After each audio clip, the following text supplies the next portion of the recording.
Hola, esta es la clase de Escuela Teológica Bautista de Huentitán el Alto. Mi nombre es Rebeca Hernández y vamos a dar inicio a una nueva clase que está ahora enfocada con la eclesiología. Y pues este sería el introducción y el primer capítulo. Vamos a orar. Gracias te damos, Padre bendito, por la oportunidad de tener este estudio. Te pedimos tu dirección en este tema que pudiera ser un poco complejo. Si tú nos guías a la comprensión, te lo agradecemos, Señor, porque sabemos que es parte de tu plan que podamos conocerte y conocer todo lo que es un pensamiento tuyo. Te lo pedimos en el nombre de nuestro Señor Jesús. Amén. Es posible, yo estoy consciente de eso, que este tema sea un poco complicado de entender, sobre todo en la primera parte, y más que pensar en complicado pudiera ser algo no tan ágil para poderlo captar todo. Y mi oración es que no se desanimen y que puedan mantener esa constancia, porque somos parte de una iglesia. Y la eclesiología tiene esa finalidad, a estudiar a la iglesia.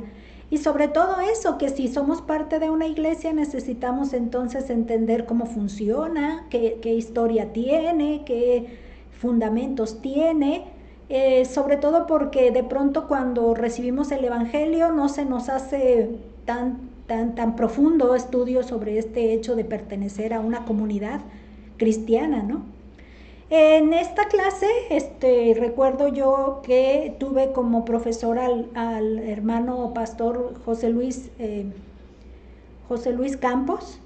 Él está actualmente pastoreando lo que era antes la Iglesia Bautista Betania, pero que ahora creo sigue siendo Betania, pero ya no se considera bautista. Es una situación de hace buenos años que ocurrió. Pero él fue el profesor y el libro de texto es el manual de teología, manual de eclesiología de Harvey Eugene Dana. H.E. Dana, Harvey Eugene Dana. Este es el material de estudio. Y para empezar, aparece un prefacio y yo quise tomarlo como una forma de introducir el tema para compartirles ahora. Y lo primero que nos dice es que si queremos pensar en este material de manual de eclesiología, habría que remontarnos en la historia de este otro libro que fue el predecesor del que ahora estamos estudiando. Dice, la historia de este libro nos lleva al libro Christus Ecclesia. Es la iglesia de Cristo que escribió Harvey Eugene Dana. Esta es la portadita que encontré de este libro. En línea todavía se ofrece de segunda mano. Y lo que tengo acá es que voy a tener que quitar un poco mi imagen para poder leer. Dice, ya como él, como destacado profesor del Nuevo Testamento, y también era rector del Seminario Teológico Bautista Central de Kansas City, publicó una segunda edición revisada. Estamos hablando de ese primer libro de Christus Ecclesia. No he encontrado imágenes de quienes han participado en esta exposición del libro, pero por lo menos las instituciones todavía aparecen, digo más bien hoy en día aparecen muy fuertes en cada una de las ubicaciones.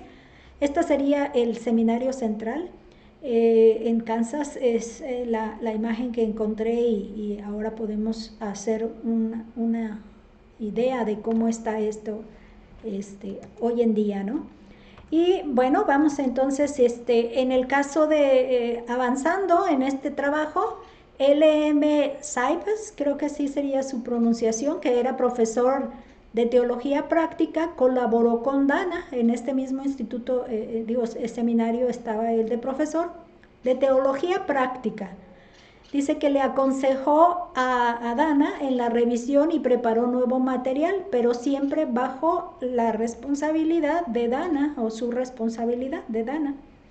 Entonces esta es la colaboración que está teniendo.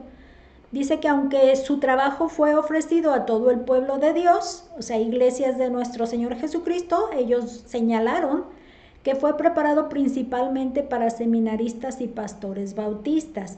Aquí es donde nos da cierto beneficio a los bautistas, pero también a los miembros de iglesias bautistas. Por eso les hago la invitación a no cerrar o bloquear el acceso a este estudio por pensar que es para otro nivel de personas, como decir, seminaristas o pastores, porque somos parte de una comunidad, de una iglesia cristiana bautista. Entonces, nos hace bien tener este conocimiento como detalle de nuestra formación de la vida cristiana.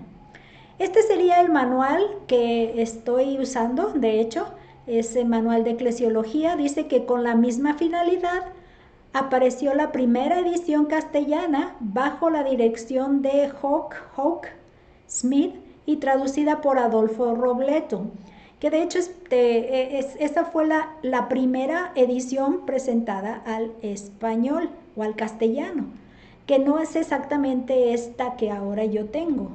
Eso es lo que quiero compartirles.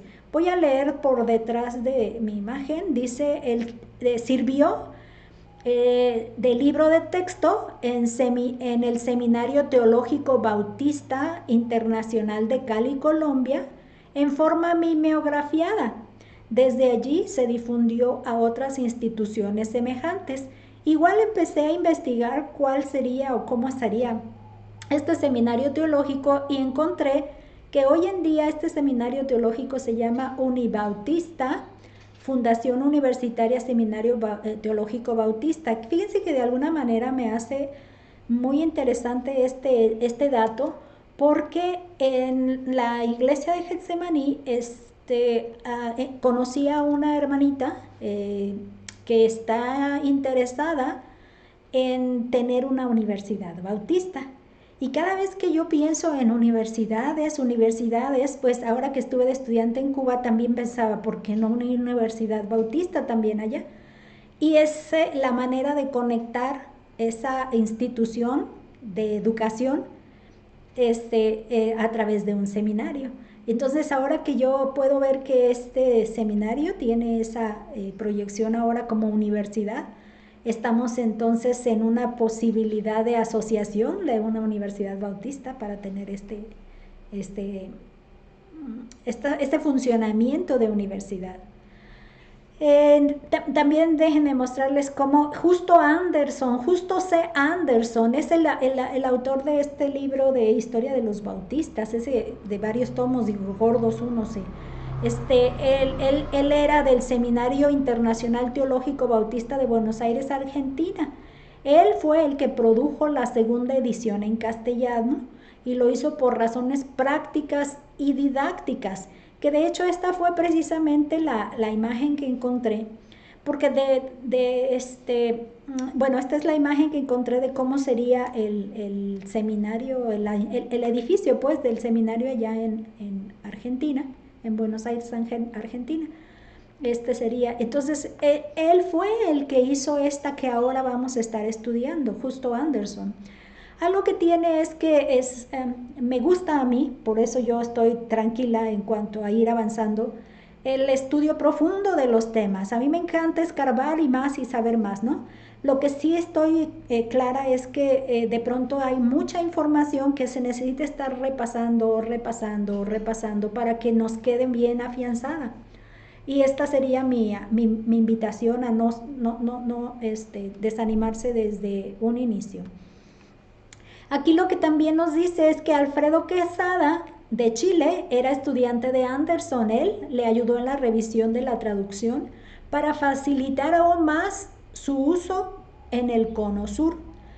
Dice que esto lo hizo con uso exclusivo interno para seminaristas y pastores, que de hecho es el beneficio que ahora estamos recibiendo, porque al final esta fue una colaboración conjunta para una finalidad de bautistas, para bautistas. Esta segunda edición, en esta segunda edición dice que se omitió el extenso estudio etimológico sobre el vocablo inglés church, que significaría iglesia o templo, o sea, el edificio templo, y la sección sobre el movimiento ecuménico se reemplazó por un breve escrito de Anderson. Esta parte entonces es que como no nos era común el enfoque del vocablo en inglés, porque no estamos en esa comunidad de habla en inglesa, entonces nos hacía más necesario, bueno, hacerlo a un lado. Y en el caso del movimiento económico, dice ecuménico, lo reemplazó por un breve escrito, pero algo más actual en este caso, porque de hecho así lo menciona. Dice que Anderson, déjenme igual quitar mi foto, dice Anderson actualizó la historia del movimiento ecuménico, o sea, lo actualiza él. Dice, evaluó la más reciente participación de la Iglesia Católica Romana, delineó el ecumenismo en América Latina y desde su perspectiva presentó los problemas de los bautistas para participar en él. Como podemos entender que en el movimiento ecuménico significa la asociación de todas las iglesias de todas las denominaciones y colaborando juntas. Entonces lo que hace Anderson es que está él ofreciendo en esta perspectiva personal de cuáles serían los problemas que los bautistas tenemos para ser parte de ese movimiento, que no nos asociamos en ese movimiento. Esa sería la parte que él contribuye. Entonces, esta segunda edición también dice, responde a numerosos pedidos por tener el libro impreso, para divulgarlo más de lo que se había logrado antes. Y precisamente la Casa Bautista de Publicaciones, como editora, reconoce la participación de todos aquellos quienes incluso no han sido nombrados. Entonces hubo colaboración de otras personas que aún no se incluyeron dentro de alguna de las ediciones para este libro, pero la Casa Bautista está consciente de que sí hay reconocimiento necesario de otros más. Dice que esta sustanciosa tesis está basada en fundamentos bíblicos, lingüísticos e históricos y tiene fines prácticos. Por eso nos hace falta este conocimiento, porque dice fines prácticos si nosotros estamos en medio de una congregación. Dice, el deseo es que haya mayor comprensión sobre la eclesiología del Nuevo Testamento. Entonces, la eclesiología es el estudio de la iglesia, sobre todo en el Nuevo Testamento, comprender mayormente eso en el Nuevo Testamento.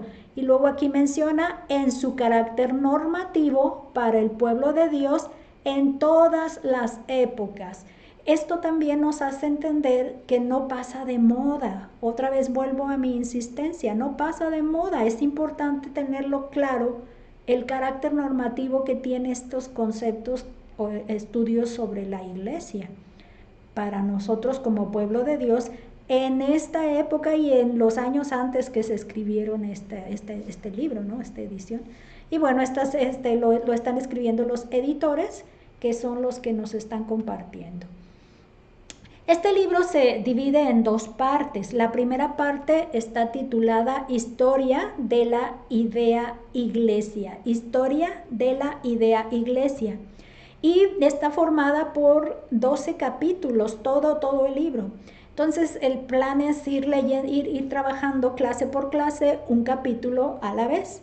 En esta ocasión, bueno, aproveché porque el prefacio era pequeño, y nos sirve como introducción. El capítulo 1 se titula El problema de la terminología, o sea, el término iglesia tiene algún problema allí que necesita ser estudiado y este sería el tema que va a englobar acá.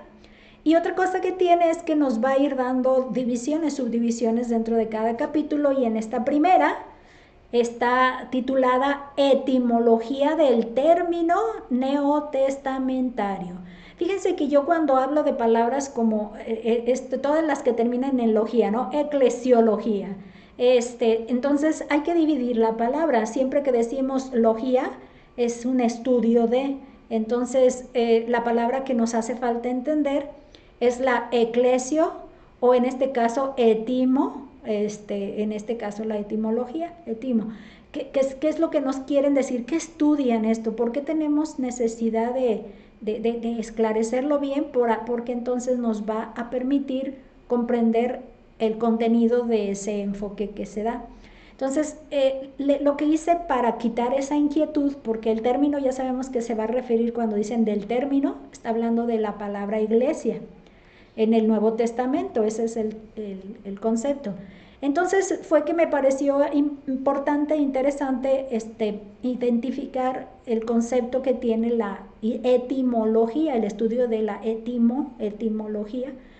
Lo que encontré es que esta etimología dice es el estudio del origen de las palabras, no nada más el origen, su significado, su forma tiene que ver con la raíz y con el lexema y el gramema. Yo me acuerdo que así lo definíamos acá en el español, el lexema y el gramema. Entonces siempre hay una raíz y siempre hay un complemento de esa raíz. Entonces su forma, su cronología, o sea, qué tiempo tiene en esto, cómo va progresando, porque las palabras en su origen van modificándose, progresando. Dice, y su incorporación a un idioma, porque a veces de un idioma antiguo, como un caso hebreo, como un caso griego, como un caso latín, sobre todo nosotros tenemos unas raíces latinas que entran a nuestro idioma, alguna raíz de las palabras en inglés que las tomamos ya como parte de nuestro idioma. Dice que también se refiere a la historia de una palabra o frase. Entonces, es su historia, su origen, su desarrollo, su significado, su forma de cómo está compuesta, el progreso y cómo es que ya llega a ser parte de nuestro idioma. Entonces, esta palabra de iglesia va a tener un origen que necesitamos entender, que queremos hacer en este estudio. Entonces, esta historia de una palabra o frase que se muestra al rastrear su desarrollo y relaciones. Entonces, ¿a qué se relacionaba eso? ¿Con qué se relacionaba esa palabra? Y su desarrollo. Entonces esta la voy a volver a recordar porque tiene bastantes detalles que nos van a servir para estar reforzando a dónde estamos, qué estamos estudiando. Dice que es necesario entender las asociaciones relacionadas al lenguaje o a la lingüística, ¿no? Dice que la palabra eclesia ya traía consigo. Entonces esta sería la palabra, pero no es eclesia. Fíjense que hay una acentuación aquí. Eclesía. Esta sería la palabra griega, eclesía. Esta dice que es necesario entender las asociaciones relacionadas que ya traía, a ese lenguaje que ya traía esa palabra eclesía, ya la traía consigo dentro del uso que tiene en los tiempos del Nuevo Testamento. O sea que cuando aparece esta expresión ya en el pensamiento de nuestro Señor Jesús, cuando dice sobre esta iglesia, roca formaré mi iglesia, entonces está habiendo ya anterior a esto un entendimiento, un concepto, una asociación de esa palabra con algo más, que necesitamos entenderlo porque es el pensamiento que estaría dentro de los discípulos que recibieron este mensaje del Señor Jesús. Entonces aquí lo que vamos a entender es que la etimología no determina el significado del término. O sea que sus raíces como palabra no determinan, sino su uso corriente en el periodo. Como se esté usando en ese entonces es que se le aplicaría un significado, más bien por el uso que se le dé. Dice que en este caso esta contribuye, la etimología, sí contribuye al significado popular, esta sí, pero esta sí contribuye al significado popular. Entonces, la etimología como algo estudiado sí nos dice cómo sería su significado más popular, más conocido, pero no sería el que en realidad pudiera quedarse definitivo si no es así como se usaba. Entonces dice, se observará el uso precristiano, que sería una de las cosas que hay que revisar, y el uso aparte del cristianismo, en el Nuevo Testamento, pero no dentro de la iglesia o de la fe, de la fe que se estaba formando ya en la nueva, el cristianismo, enseñanza de Cristo. Entonces, queda claro esto. Vamos a ver ese detalle de qué significaba, que era conocido, cómo era conocido fuera de lo que es el cristianismo, antes del cristianismo. Es lo que nos está invitando a trabajar ahora. Estamos tratando fundamentalmente con una idea que tuvo su origen en la mente de Cristo y se concretó en el Nuevo Testamento bajo la dirección del Espíritu Santo. Entonces surge en el pensamiento del Señor Jesús, de Cristo, pero Él era un judío.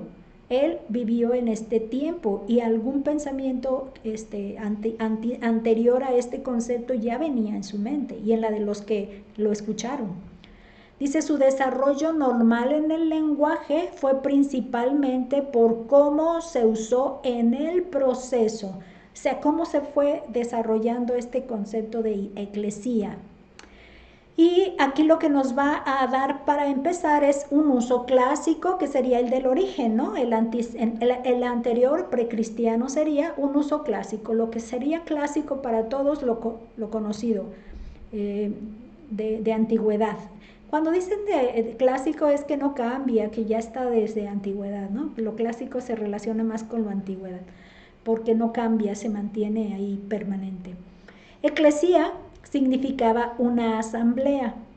Dice, viene de una raíz y una preposición o prefijo griego, y ya como conjunto de ese eclesia, es una composición de dos partes, prefijo, que significaría llamar hacia afuera, o sea, la parte de sus raíces, que llamamos etimológica, nos dice que significaría llamar hacia afuera, pero la parte de la traducción literal, la traducción literal da un significado incorrecto al término, que aunque sus componentes nos inviten a tener este significado, llamar hacia afuera, no sería un significado correcto para ese concepto que permaneció en la mente de los que escucharon hasta este momento. Fíjense, entonces, dice, la idea no es que la iglesia es llamada hacia afuera del mundo, que eso es algo que se ha considerado, que nos están diciendo que nosotros ya no somos del mundo y que como somos ya una iglesia de Cristo, vamos a salir del mundo. Entonces aquí no es la idea en el origen clásico que está ofreciendo, porque tiene otro antecedente. La iglesia entonces no es que sea llamada hacia afuera del mundo. Y hay una variante, aquí sería ekalein, dice, quiere decir en castellano citados o convocados, que son otros dos conceptos que van asociados a este concepto de eclesía. En este caso dice citados o convocados para un propósito. Entonces ese hecho de salir es salir a un propósito específico, no salirse de una sociedad, ¿no? Un contexto del mundo. Entonces, en concreto sería un grupo de personas calificadas y citadas para sesionar como asamblea. Cuando hablamos de sesionar, nosotros mismos pensamos en las asambleas que a veces son mensuales de las iglesias. Nosotros le llamábamos básicamente sesión de negocios de la iglesia, que de alguna manera estaría enfocado con este carácter de estar sesionando en una asamblea. Como cuando nos convocamos en la convención para rendir informes y cosas en ese sentido, pero no de carácter religioso. Eso es lo que trato de mencionar. Aquí habla de un grupo de personas calificadas o citadas para sesionar en una asamblea de un carácter independiente, no necesariamente con la iglesia. Se menciona aquí las definiciones griegas de Taller, que sería esa forma griega, eclesía, y dice que es una reunión de ciudadanos llamados de sus hogares hacia algún lugar público, una asamblea. Entonces, cuando pensamos en ese salir fuera, ahora sí, en esta forma de definirlo, nos hace entender que como son personas que tienen ciertas características, están ellos en sus hogares, en sus familias, en sus comunidades, entonces se les pide que salgan a un lugar público y se asocien, se reúnan en asamblea. Entonces este sería el concepto en realidad que tiene. No, nada que ver con la cuestión de religión, eso es lo que quiero insistir. En el léxico griego de Liddell y Scott, nos dice que es una asamblea de sucedanos regularmente convocados. Es la asamblea legislativa. Entonces aquí lo que nos muestra es un carácter de legislatura, un carácter de establecer leyes y reunirse, pero de manera regular, con características adecuadas para poder ser legisladores, ¿no? Una forma de establecer leyes para la comunidad. Entonces, fíjense que todas las comunidades tienen este tipo de organización, porque aún en nuestras comunidades de grupos originarios se hace convocatoria para que el jefe de alguna de las familias sea el representante gobernante de la comunidad pequeña que sean, y para ellos es como un honor, y dice que lo toman como un servicio a la comunidad, el establecer ahí. Y otra cosa más interesante, que no reciben un salario, sino lo notan ellos como un privilegio de poder usar ese conocimiento que tienen, esa capacidad que tienen, para servir a su pueblo, a su comunidad en ese periodo que les otorgan. Entonces es interesante, ¿no?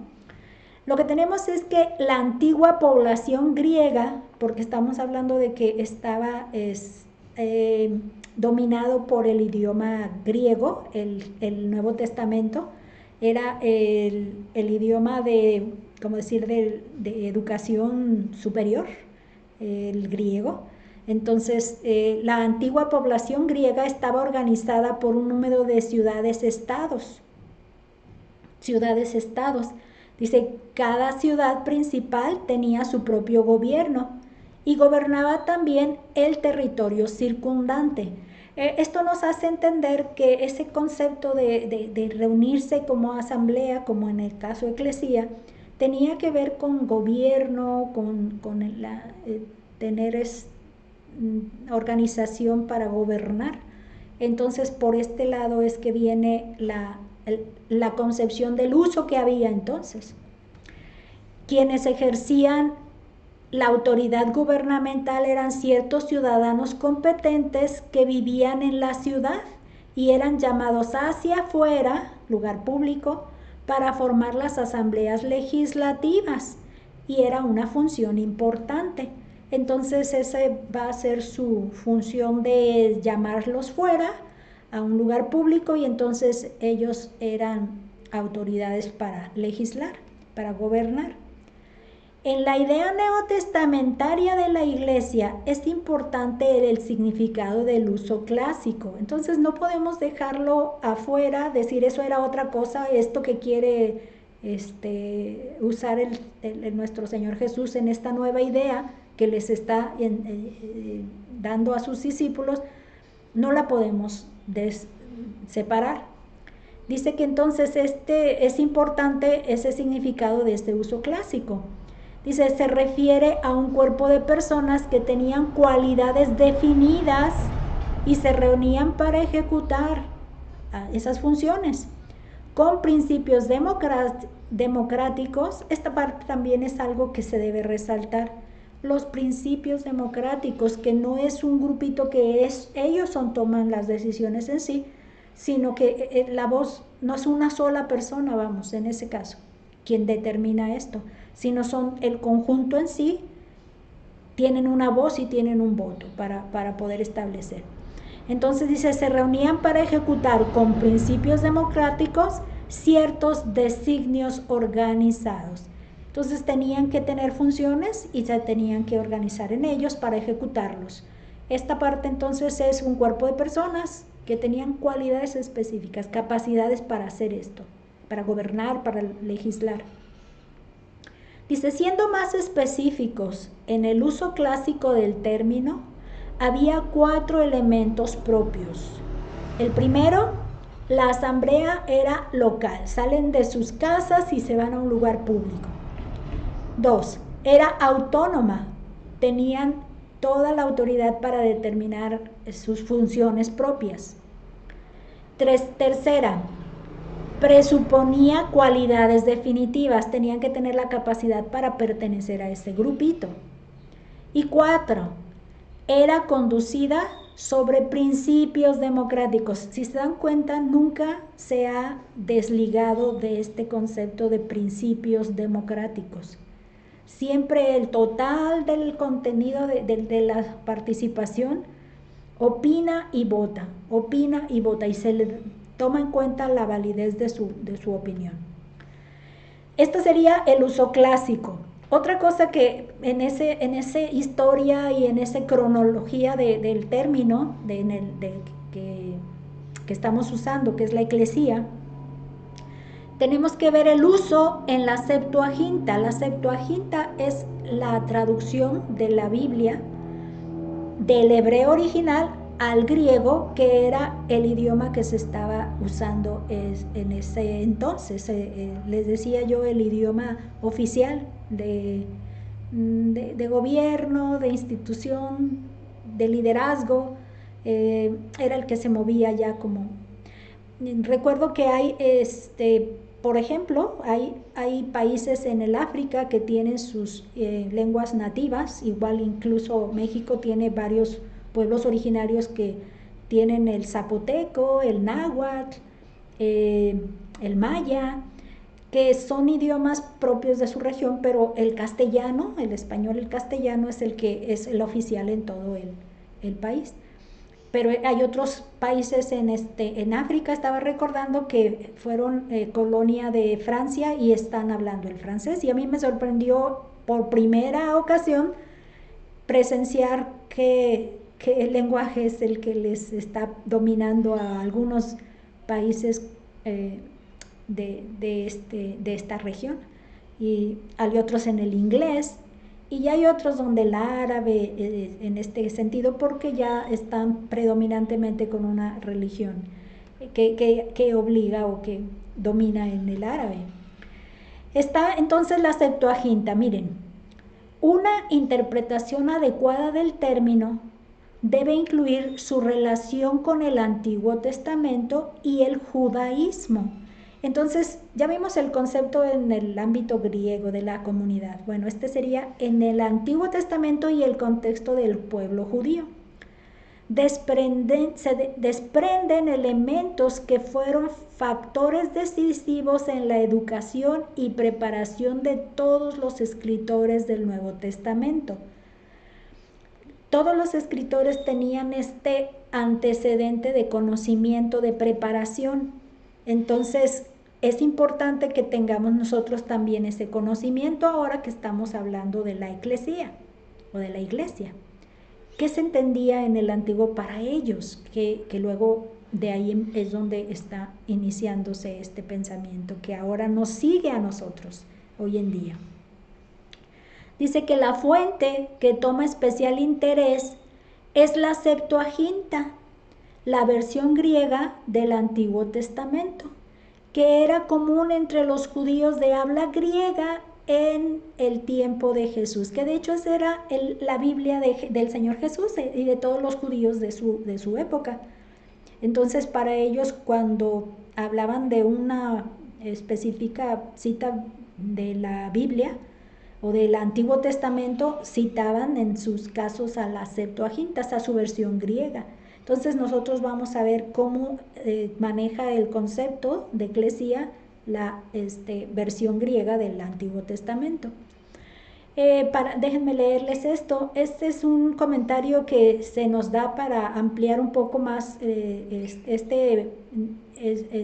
necesidad de que el Antiguo Testamento hebreo fuera en griego ahora.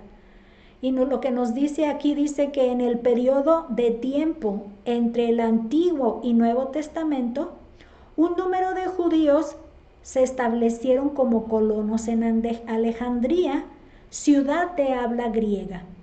después de algunas generaciones, dejaron el uso del hebreo por el griego. Ya no hablaban ni entendían el hebreo, ahora ellos entendían y hablaban el griego. Esto hizo necesaria la traducción de sus escrituras hebreas. Según la tradición, esto fue hecho por 72 escribas. Por eso se le llama Septuaginta, un derivado del latín para 70. Y la forma que nosotros nos vamos ahora a entender es por la descripción que se hace en números romanos. La L, que significa 50, y la X, que significa 10. Entonces, si hay 2 X, entonces serían 50 más 2 de 10, 20, 70. Que de hecho la Septuaginta se representa por LXX, que es el número romano, números romanos ahí. Entonces, esa sería la forma en que la vamos a observar, que sería esta de por aquí, miren. Esta sería la forma. Si no se presenta como Septuaginta con el término Septuaginta, entonces se va a ver como LXX. Que de hecho yo estoy teniendo una L y un número 5 romano y 2 de 1, 57. Bueno, se me hizo divertido poderle asociar, esa es la edad que tengo yo. Dice en la Septuaginta la palabra hebrea Kaal. Esta va a ser también algo que tenemos que considerar, porque es la palabra original Kaal es la que se traduce como eclesía. Cuando se tradujo entonces del hebreo al griego en esta versión de Septuaginta, se vio ahí Kahal, entonces se puso eclesía. Entonces para nosotros el origen. Fíjense que esta palabra Kahal la vi sorpresivamente, o sea, me pareció sorpresiva, fue cuando en los estudios bíblicos que vemos en la escuela dominical los domingos, en el tema donde Isaac bendice a Jacob, le dice que Dios le haga una congregación de pueblos. Y me llamó la atención porque a mí me gusta presentarles los términos en el hebreo, cuál es la palabra que se usa para decir congregación, porque otras veces dicen multitud de pueblos, pero la parte congregación era esta exactamente en su origen, Kaal. Entonces, congregación es la reunión, es la conjunción de esos pueblos. Entonces, Kahal va a ser siempre incluido, traducido dentro de la Septuaginta como eclesía, dice término que significa una asamblea, convocación o congregación, que precisamente trae a recuento esto que menciono de cómo fue que bendice Isaac a Jacob para mandarlo a Harán con sus parientes, bueno, hermano de su esposa Rebeca.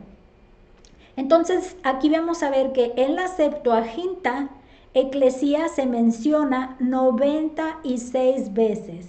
96 veces ese Kaal se traduce como eclesía y son 96 veces. Se pueden distinguir 6 variantes. Lo que vamos a ver a continuación es cómo esas 6 variantes se usan, el uso de esas 6. Entonces significa que no todas tienen el mismo sentido, van a tener diferentes. Y lo que se va a hacer es que se va a ir observando cómo es el caso de cada una, al menos un ejemplo con ello, es lo que vamos a ver. En la primera variante, de esas 6 variantes, dice que 5 veces indica una agrupación de individuos sin referirse a algún carácter religioso específico, que eso es algo que también vemos en el uso clásico, no tiene que ver con algo religioso. Entonces, aquí en la Septuaginta también va a haber usos que no tienen carácter religioso específico.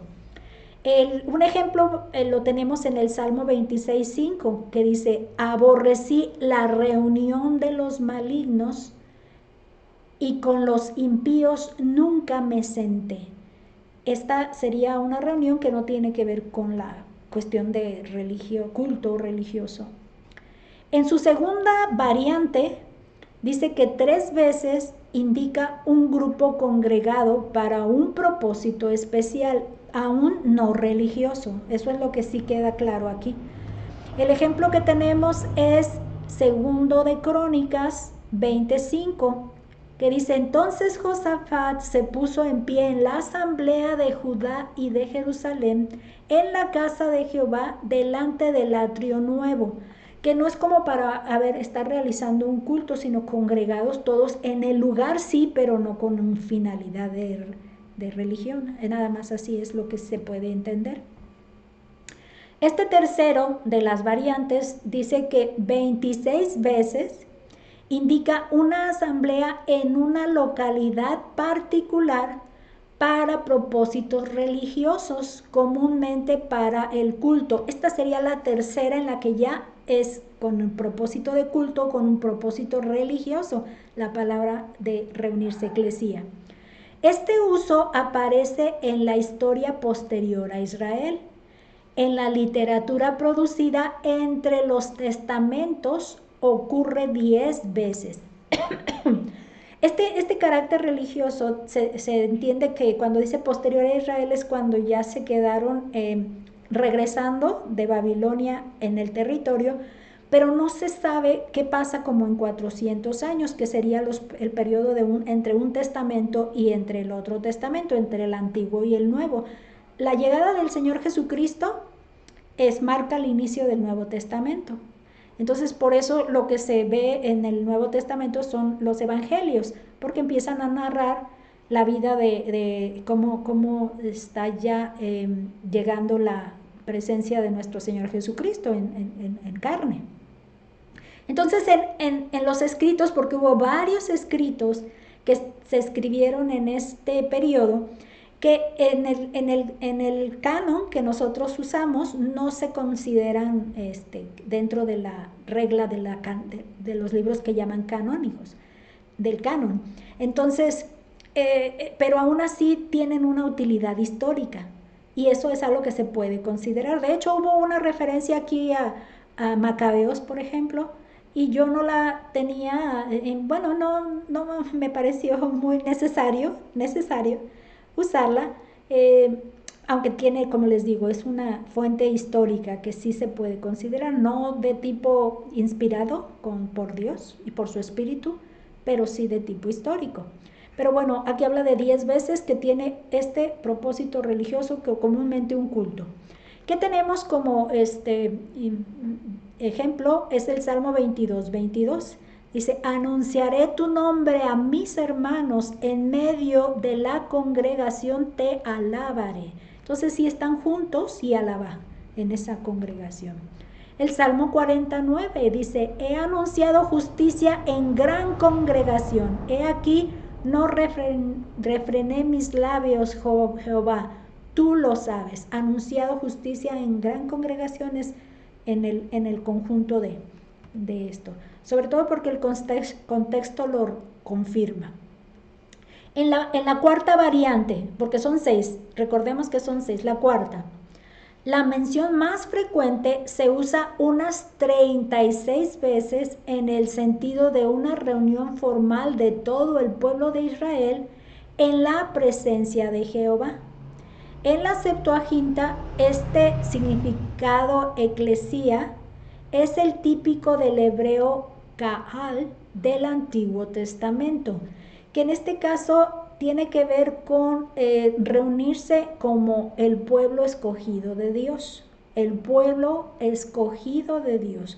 Entonces tiene más un sentido de quiénes son, qué personas son, qué tipo de personas son, y que tiene más relación con aquel hebreo de Kahal, reunión del pueblo judío, específicamente Israel. Este Kahal se menciona 120 veces, 78 veces se refiere a la asociación de Israel como una nación, 78 veces de 120, más 9 casos que se refiere a aquellos que regresaron del exilio. Entonces, de esos 68 veces, más bien dicho, 68 veces, Hay 9 que siguen pensando que son los del pueblo de Israel cuando ya regresan de Babilonia a poblar nuevamente Jerusalén y el territorio palestino. Entonces ahí son 9 que se les identifica allí. En total, de este cantidad de 68 más los 9, dan un total de 77 casos donde se menciona como nación. Y esto es un 64%. ¿Por qué es importante entender esto? Porque hay concepto específicamente con el pueblo y es mayormente, 64 es mayormente. Cuando se dice mayoría en una situación de votaciones y elecciones, dicen las reglas parlamentarias que 50 más 1 ya hacen mayoría, pero si nos fijamos 64 es un poco más mayoría de veces en las que este pensamiento de Israel como nación está predominando.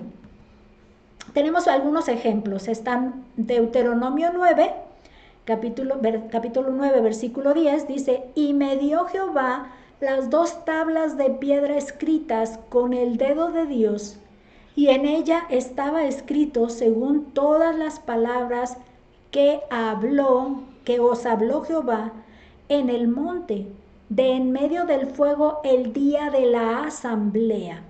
Si nos acordamos, todo el pueblo estaba reunido en el monte, y cuando vieron tronando el monte, sabiendo que se trataba de la presencia de Dios, ellos se asustan y dicen: no queremos hablar con él, vamos a perecer. Entonces, que haya siempre alguien que lo haga por nosotros. Entonces es que ellos apoyan que sea Moisés el que esté de intermedio. Entonces lo llaman como un profeta allí. Y es donde Moisés les dice que ese hecho de que pidan que haya un intermediario, un profeta, se los va a conceder Dios en la persona de Jesús también como profeta. En Jueces 22 nos dice: y los jefes de todo el pueblo, de todas las tribus de Israel, se hallaron presentes en la reunión del pueblo de Dios, 400,000 hombres de a pie que sacaban espada. Entonces aquí está otra vez la reunión del pueblo de Dios, que es el pueblo judío. Tenemos una cita más. Primer libro de Crónicas, capítulo 13, versículo 2. Y dijo David a toda la asamblea de Israel: si os parece bien y si es la voluntad de Jehová nuestro Dios, enviaremos a todas partes por nuestros hermanos que han quedado en todas las tierras de Israel, y por los sacerdotes y levitas que están con ellos en sus ciudades y ejidos, para que se reúnan con nosotros. Esta asamblea de Israel, el pueblo de Israel, están preparándose porque quieren traer el arca que está con Kedorlaomer, Obed Edom, nada más esa parte me hace recordar rápidamente. Acuérdense que se tiene no todavía dentro o en la presencia de la iglesia, específicamente de la estancia donde el rey David está gobernando, sino que se fue moviendo y lo quieren ahora traer ya de manera formal, oficial, ¿no? A donde está en el gobierno de David, en su entorno del gobierno. Pero habla de la asamblea de Israel. Bueno, dice, estas referencias, estamos todavía pensando en el cuarto tipo, en el cuarto variante. Estas referencias pertenecen al periodo más antiguo de la historia de Israel. Entonces, la historia de Israel como nación. Esto que nos quede claro. La quinta variante. 7 veces la palabra designa a Israel en el sentido ideal de la posesión particular de Jehová. Significa la nación literal, no un cuerpo eclesiástico. Esto es, no se describe como la iglesia hebrea. En este caso tiene que ver con mi especial tesoro, este hecho de que yo seré a ellos por padre, ellos me serán por hijo. Es este concepto de haberlos elegido como su posesión. Dice, como la niña, los cuidaré como la niña de mis ojos. Entonces ese aprecio, esa relación de afecto que Dios tiene hacia su pueblo. Por eso dice el sentido ideal. Y no se refiere esto a que sea un grupo de tipo religioso hebreo. No va allí. En este 5 nos sigue diciendo que el uso describe las barreras que impiden el privilegio de participar del pueblo escogido de Dios. Esto, como, ¿se acuerdan el pacto que hizo con Abraham? Cuando establece que sean santos, porque yo soy santo y anda delante de mí. El pacto de mantener la santidad y la relación de tú eres mi Dios, y se selló con la circuncisión. Este hecho de que el que algo no coincidía en su proceder y en su demanda que Dios hacía de anda delante de mí y sé perfecto, también Dios establece en sus leyes que échalo fuera, Él no va a hacer. Entonces también hay una situación que Dios establece que no van a entrar en ese grupo de asociación personalizada o de posesión que Él mismo elige tener para sí. Déjenme terminar. Entonces voy a repetirlo para reforzar. Dice, el uso describe las barreras que impiden el privilegio de participar del pueblo escogido de Dios. Da un principio general que se aplica a una reunión literal del pueblo, en un tiempo, un lugar definidos. En ninguna parte del Antiguo Testamento se usa como el Israel espiritual. Este concepto se origina en Pablo. Algo que tiene Matthew Henry en sus comentarios es que asocia mucho en la interpretación, cuando he leído sus comentarios, asocia mucho la interpretación del pueblo reunido de Israel como el pueblo, como iglesia. Entonces, o lo imita o lo asocia como, en la iglesia también se aplica de esta manera. Que de alguna manera esta parte me hace entender que hay que tenerlo con cuidado, esta expresión que hace, porque en este caso está más relacionado con personas, lugar, tiempo específico y lugar definido de su estancia en un momento histórico también, en un momento histórico específico. Hay algunos ejemplos. En este caso es Deuteronomio 23:3. Dice, no entrará amonita ni moabita en la congregación de Jehová, ni hasta la 10ª generación de ellos no entrará en la congregación de Jehová para siempre. Y luego explica por qué, porque no tuvieron compasión con ustedes para ofrecerles, para darles. Y es una decisión de no estar dentro de los grupos del grupo que yo elijo para mí. Entonces ya sabemos que Amón y Moab son los descendientes de Lot, y pues de hecho nada que ver en sí con la línea de Abraham. Entonces es claro y entendible que no los incluye. Entre otros específicos eventos es no haberse portado compadecidos con compasión para con su pueblo. Vamos a la 6ª. Dice, hay una alusión más aparte de esas 9 referencias que aplica al remanente de los fieles en Israel que regresaron del cautiverio babilónico. Se mencionaban 4, pero aquí menciona esta 6ª variante que hay una alusión más. Vamos a ver cuál sería. Dice que Nehemías 8:2, y el sacerdote Esdras trajo la ley delante de la congregación, así de hombres como de mujeres, y de todos los que podían entender, el primer día del mes 7º. La otra referencia en Nehemías 8:17. Y toda la congregación que volvió de la cautividad hizo tabernáculos, y en tabernáculos habitó, porque desde los días de Josué hijo de Nun hasta aquel día no habían hecho así los hijos de Israel, y hubo alegría muy grande. Entonces este conjunto era de los que exiliados regresaron y entonces están en una congregación. Dentro de este uso de la Septuaginta hay tres hechos importantes en el uso de eclesía en esta Septuaginta y el uso de Kahal en el Antiguo Testamento, que si estamos pensando que las dos tienen ese mismo asociación de origen. Cuando queremos estudiar, dice dentro del estudio de la iglesia, estamos estudiando la iglesia. Entonces hay tres hechos de importancia que tenemos que observar que aparecen en esos dos lugares, en esos dos fuentes. El primero, nunca se considera como un hecho espiritual, aparte de su delimitación al tiempo y el espacio.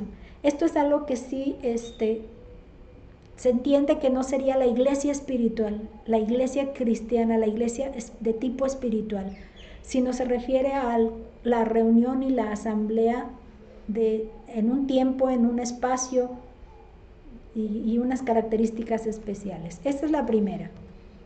La segunda, la asamblea eclesia de Israel como una posesión particular de Jehová es en sí mismo un concepto ideal, pero no tiene una única contraparte literal en una clara reunión del pueblo. Entonces no entrarán en mi grupo selecto, no serán de los que yo tengo aprecio, mi grupo de aprecio, no grupo selecto, pero grupo de cariño particular, ¿no? En ese sentido y no hay manera de poderlo tener una contraparte de manera literal.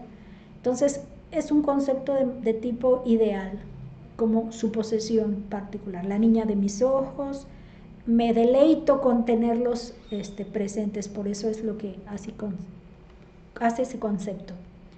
Y el tercer hecho es que especialmente en el periodo intertestamentario, es decir, entre el Antiguo y Nuevo Testamento, esos 400 años, esta palabra hace denotar una reunión local con fines de adoración.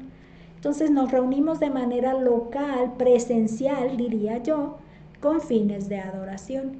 Que creo que esta es una de las motivaciones que me ha dado para yo empezar a hacer eso también, empezar a hacer una reunión presencial ya, con el favor de Dios y la ayuda de Dios para tener este conjunto de presencia con el pueblo de mi congregación.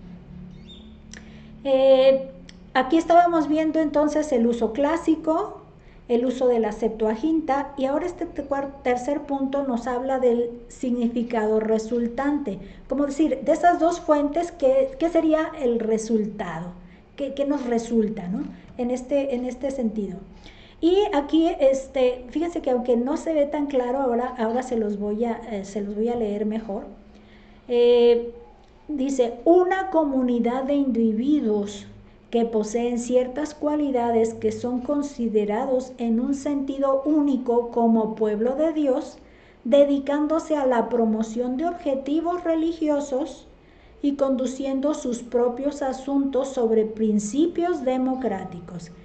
Aquí lo que nos especifica acá, que no se alcanza a ver muy bien, pero dice, es la combinación del significado eclesia y el uso clásico en el griego clásico y en el uso de la Septuaginta. Ese es el conjunto, nos resultó este significado. Esto es lo que sería. Lo voy a volver a leer. Dice, déjenme irlo siguiendo, una comunidad de individuos que poseen ciertas cualidades que son considerados en un sentido único como pueblo de Dios, ciertas características, dedicándose a la promoción de objetivos religiosos y conduciendo sus propios asuntos sobre principios democráticos. Insisto, principios democráticos, siempre va a ser importante resaltar esta área. ¿Y qué es lo que domina? En todo esto que hemos estado estudiando, el elemento que domina, el elemento dominante que nos ofrece este estudio que hemos hecho, dice que en el uso en la Septuaginta, o sea, la griega, la versión ya griega, ejerció una fuerte influencia en lo que entendieron los discípulos de Cristo. Pero a medida que el reino se extendía por el mundo gentil, los conceptos cristianos se vieron más y más influidos por el pensamiento griego. Entonces, aun cuando tenían ese concepto ya de la Septuaginta, ellos no podían dejar de ver eso del uso clásico, del uso de que era para algo de legislar, de gobernar. En ese sentido es que tuvieron que verlo más en ese sentido, donde había gobierno en ese pensamiento. Este otro pensamiento lo tenemos, este es de Estudios en Religión y Teología de M.A. Farbaim. Nos dice, siendo que los escritos del Nuevo Testamento vinieron de un periodo cuando el cristianismo estaba en un activo y constante contacto con el helénico, o sea, los griegos son los helénicos, estos debieron haber sido profundamente afectados por el sentido clásico de eclesia. Vuelve otra vez a reforzar que el dominante tiene que ver con ese sentido clásico, ese sentido de gobierno con cualidades más selectivas para determinar normas, para determinar formas de gobierno, legislar. En ese sentido es el concepto dominante. ¿Quién es Andrew Martin Farbaim? Él hace una referencia interesante cuando observa que la palabra eclesía en sí misma es más bien griega. Por tanto, es por medio de sus asociaciones griegas que debe ser interpretada. Encontré la portada de este libro que está haciéndose referencia. Entonces se refuerza que como es griega, es importante no perder la asociación de este significado y interpretarlo de esta asociación griega. Esta es la parte que nos refuerza como resultado dominante o algo así. Este segundo punto de estudio se titula Problemas etimológicos en el uso de la palabra iglesia. Otra vez nos vuelve a traer la palabra etimológicos y como yo soy muy falta de memoria, me lo puse otra vez aquí para reforzarlo. Dice que son problemas etimológicos, entonces problemas etimológicos. La etimología dice que es el estudio del origen de las palabras, su significado, su forma, su cronología y su incorporación a un idioma. También se refiere a la historia de una palabra o frase que se muestra al rastrear su desarrollo y relaciones. Entonces, origen, formas, componentes de la palabra. En este problema, dice, el vocablo eclesía ha sufrido falsas interpretaciones y tergiversaciones a través de la historia. Dentro del habla hispana hay un problema de connotación. Dentro del habla inglesa hay un problema de uso de términos y de significado. Nosotros como habla hispana tenemos solo el problema de connotación, es decir, qué hay junto con esa palabra. Pero en el caso de la iglesia dice que son términos y de significado, uso del término y del significado. Y de alguna manera este es el enfoque que nosotros estamos observando, el castellano, por eso es que hubo esa segunda edición de Justo C. Anderson. Estos problemas etimológicos de este uso de esta palabra iglesia en el idioma, uso en el idioma castellano. Vamos a entrar a este punto. Dice que al igual que la palabra bautizo, es una palabra griega, la palabra griega eclesía ha sufrido una leve variación en castellano. El problema mayor tiene que ver con las connotaciones que ha ido tomando. En dos sentidos tiende a deformar. Entonces, este problema es una deformación. Y hay dos sentidos que están siendo expuestos aquí, dos sentidos que lo hacen deformar. Entonces, es un problema. El primero, dice que hace la referencia, iglesia, edificio. Sería el manejo como decir ir a la iglesia, salir de la iglesia. Algunos dicen que los creyentes no son la iglesia, entonces la iglesia es el edificio. Voy a la iglesia, el edificio. Vine de la iglesia, el edificio. Entonces este es un problema, es una connotación de iglesia es edificio. La segunda, iglesia, denominación. A las denominaciones se les da el título de iglesia en un sentido genérico. La iglesia presbiteriana tiene este tipo de pensamiento, la iglesia luterana, la iglesia católica. Entonces no son lugares locales, sino un concepto general. Eso es lo que lo está mencionando. Entonces esa es una denominar su tipo de pensamiento, ¿no? Como corriente, grupo. Esta sería una connotación que es conflicto para el sentido real de la palabra. Nos dice que el catolicismo romano adoptó la propagación con poco esfuerzo de evitarlo, por decirlo así. Dejó que se propagara a su reverencia por las ceremonias y los lugares sagrados. O sea que lo que más adoptó que se propagara el tener reverencia por las ceremonias y por los lugares sagrados. Entonces ese hecho de predominar que pudiera dejarse suelto a esa vía de quererse asociar, en reverenciar el acto de una ceremonia, el lugar sagrado.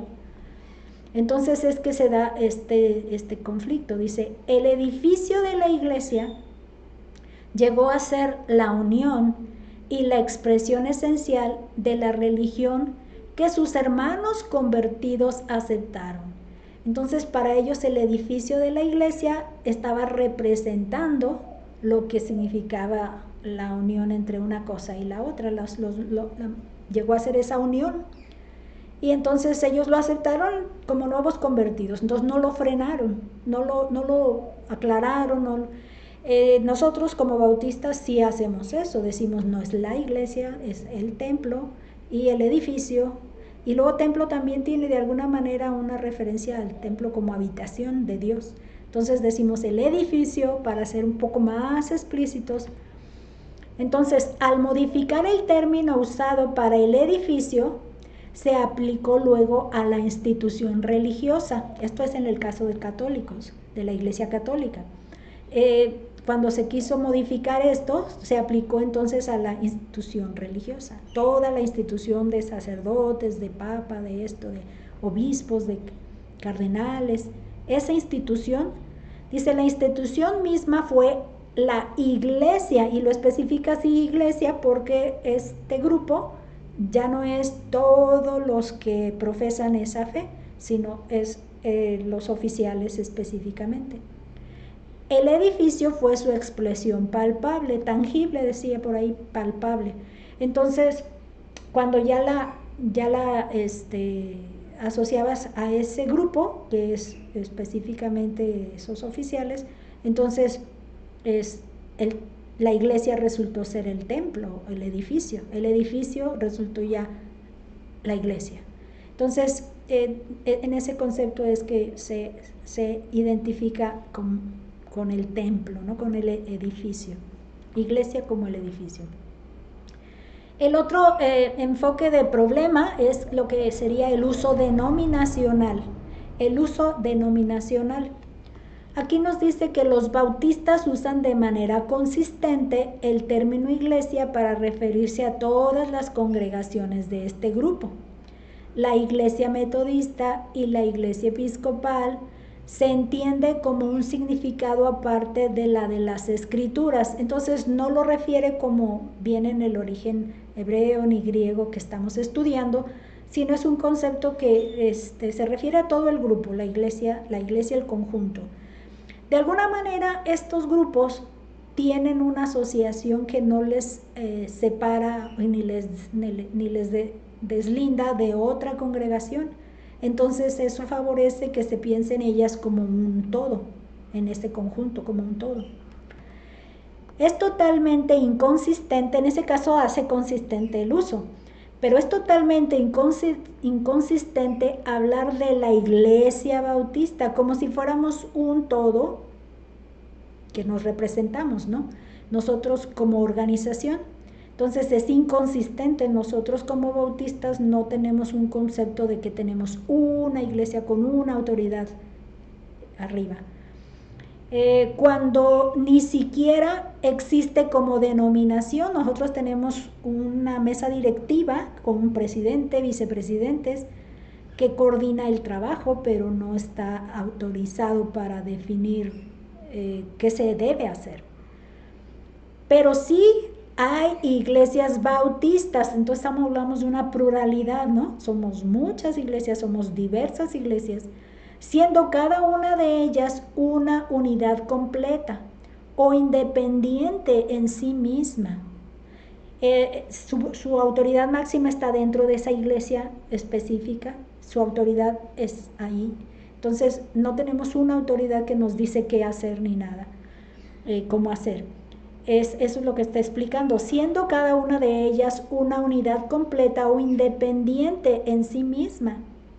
En su totalidad, ellas forman la denominación bautista. Entonces, como conjunto es que nos asociamos para identificarnos, sobre todo por nuestra forma de organización, de interpretación, etc. Seríamos una denominación, pero no somos una que tiene todavía lazos de autoridad y cosas así. No, aquí cada iglesia tiene su propia autoridad y su propia independencia, por eso dice unidad completa, cada una es una unidad completa. La denominación bautista tampoco está confinada a límites territoriales, como con la Iglesia Presbiteriana de Colombia o la Iglesia Evangélica Peruana, pero se incluye a cada iglesia y persona en cualquier parte del mundo que profese el mismo tipo de fe cristiana. Fíjense que aquí fue muy común que nuestra congregación, de hecho, cuando se imparte la cena, se invita a aquellos que tienen la fe, que le llaman de la misma fe y orden, que sean bautistas, que profesen esa misma fe y hayan sido bautizados con el mismo concepto de bautismo y lineamiento que tiene la iglesia bautista, entonces se le invita.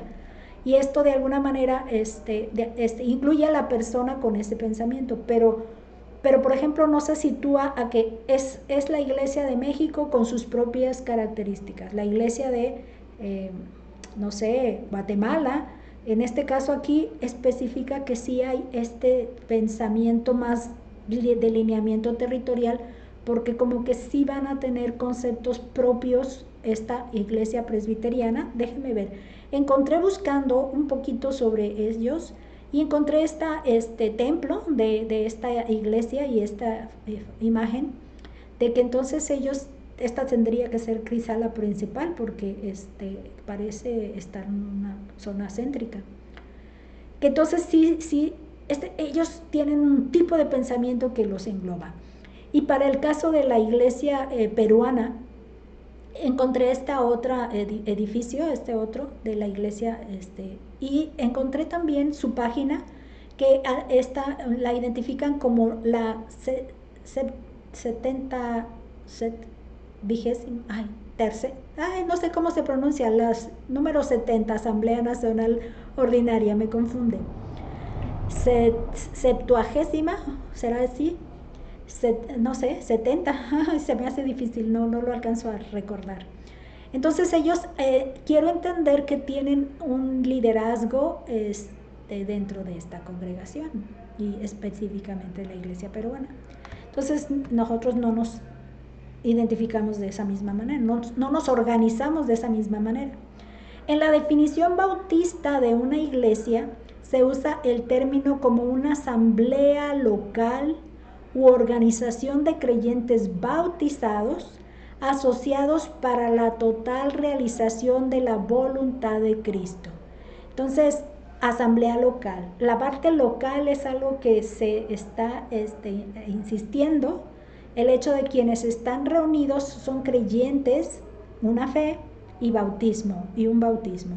Y están asociados para realizar la voluntad de Cristo porque somos iglesias de Cristo.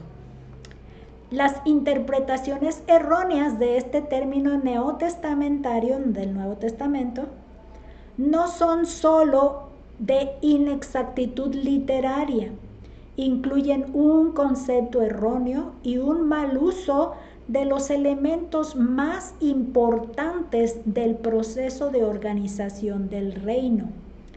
El problema que tiene el no tener esa exactitud del término es que el concepto de cómo se organiza el reino ya del tipo espiritual se estaría complicando. Entonces se usaría mal sus elementos si se piensa de esa forma. Entonces es importante que no se le den atribuciones que no tiene. La forma de organización en el reino de Cristo afecta tremendamente la actitud individual del creyente hacia él, o sea, hacia el reino. Esa forma de organización influye también en la eficiencia práctica del evangelio. Es un hecho cierto en la historia. A través de la historia ha habido el hecho del error, ha implicado conclusiones erróneas también de prácticas. Este sería un ejemplo, miren, la perversión y la persecución que abundaron en el catolicismo romano por mucho tiempo crecieron principalmente en la interpretación que se le dio a la idea de la iglesia. Un concepto erróneo puede ocasionar estragos en el programa total del extendimiento del reino. ¿Se acuerdan de la Inquisición, por ejemplo? De cómo empezaron a tener una forma de pensamiento muy complicado allí. Entonces, es importante, por eso es importante que entendamos bien estos conceptos y no nos rehusemos a entrarle, Es de inmenso valor considerar el verdadero significado neotestamentario de eclesía y notar la extensión del abuso que se ha cometido mediante los desarrollos por los cuales ha pasado esta palabra en la historia cristiana. Esta es la parte necesaria, es importante que veamos esto porque estos abusos han cometido catástrofes. Esta es la parte, por eso insistimos en esa motivación. ¿Qué vamos a hacer para la parte de evaluación en esta clase? Bueno, en esta clase nos ofrecieron clases regularmente ir contestando cuestionarios que van a poder ser contestados de las diapositivas que van a ver aquí en el lugar donde estoy subiendo mis videos, que es en mi canal de YouTube y en mi cuenta personal de Facebook. Entonces van a poder descargarlo. Lo que hago es que estoy subiendo este documento, igual las diapositivas, donde está el video, estoy subiéndolo a mi Drive, que es de mi cuenta de repger67@gmail.com. Es para que de ahí, picándole al enlace, se descargue el documento, porque es de una manera más práctica que lo pueden tener. Y esto está muy fácil, la forma de contestar está muy fácil porque está como muy apegado a lo que se está escribiendo ahí. Entonces, de alguna manera, como van a ser cuestionarios, voy a tratar de mantener la forma contextual que está ofreciendo el libro de texto para que les sea fácil poderlo contestar. En esta ocasión está incluyendo 8 preguntas para este primer capítulo. Y bueno, pues mi deseo es que Dios les bendiga y que les anime a no renunciar desde un inicio, sino animarse a poder entrar a este conocimiento de la iglesia. Vamos a orar para despedirnos. Gracias, Padre, te damos por la bendición que nos das de poder entender cuál fue el pensamiento de nuestro Señor Jesús cuando habló de la formación de su iglesia. Gracias porque somos parte de ella, porque tenemos una iglesia local a la que pertenecemos y porque necesitamos de este concepto, de esta organización, de este organismo para podernos desarrollar y para podernos fraternizar unos con otros como tu pueblo. Gracias por esta bendición, permítenos seguir avanzando con firmeza, sin desánimo, para los conceptos que pudieran darnos dificultad de entendimiento. Permite que sea clara la enseñanza y que pueda haber, sin dudas ni nada, sin temores, preguntas que puedan ser respondidas adecuadamente. Te pedimos todo esto, Padre, en el nombre de nuestro Señor Jesús. Amén. Bueno, mi deseo es que Dios les bendiga y hasta la próxima.